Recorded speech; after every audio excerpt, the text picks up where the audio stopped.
7 ng umaga, araw ng Sabado. So, ngayon magbubuhos na tayo sa tinambakan natin last 2 days no? Buhusan natin, lagyan na ng konting rampa. Then ayusin lahat ng mga dapat ayusin ng mga yun, tulad nun, yung mga ano na yun, yung lubak-lubak na yun. And ito na yung materialis natin. May graba tayo, isang dump truck agad. Yan ang gustong gusto natin no? Yung mapagod tayo ng Sabado, yung araw ng sahod, pagod. Siyempre kailangan yan para sa accomplishment ng team or grupo no? Para naman pag silip ni client, lalo na pag linggo lang sila may time, makikita nila na talagang may accomplishment, gano'n yun. Isara nyo yung isang buong linggo nyo na may makikita yung client nyo. Hindi yung isara nyo yung buong linggo nyo na parang walang nangyari sa site. Lalo sa residential, kasi maghahanap po talaga yan ng accomplishment. So, tara, let's go! 8 in the morning, prepare ng halo. So, yun. Ayan o. Sabi raw, pagka Sabado, bawal mapagod. Mukhang maghapong magbubuhos to ngayon.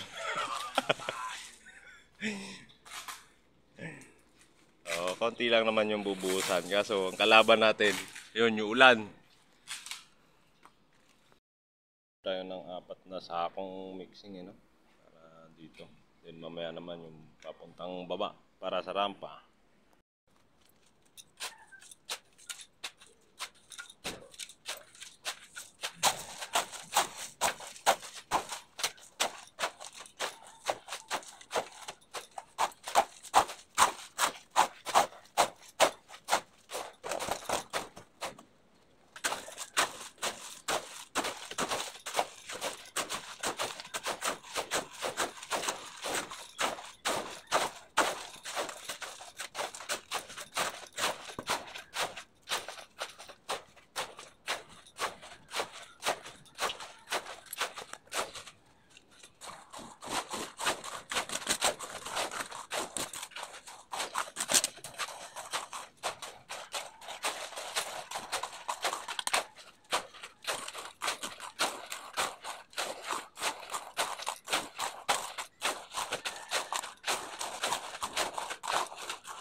Din mga lods, no? Then naglagay na rin tayo ng trapal para depensa sa ulan kasi medyo makulimlim yung panahon.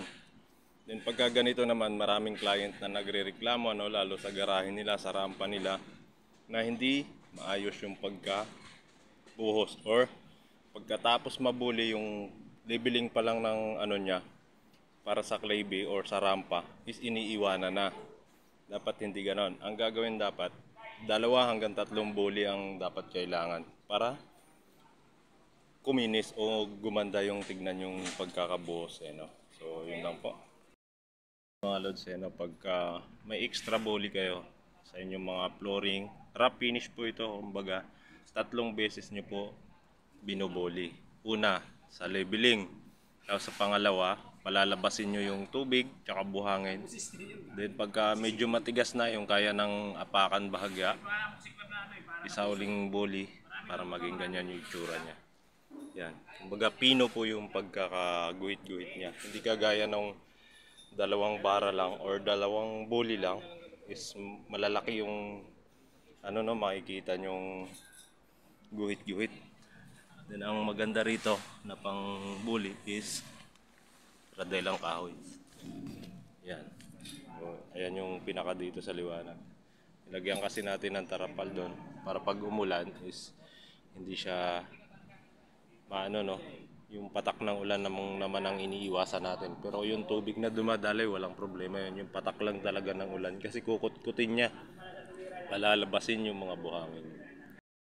Loads, tapos na tayo, no? So, pack up na. Oh, yan yung itsura. Yung ito hindi na tinatluhan pa ng bully kasi ito yung pagdadaanan, no? Pagrarampahan ng sasakyan. Unti-unti rin kikinis yan habang tumatagal. Oh. Kailan supo tayo? 4. Bali, 8 sako na ubos natin dito. Not bad. Uwi na. Thank you po mga lods.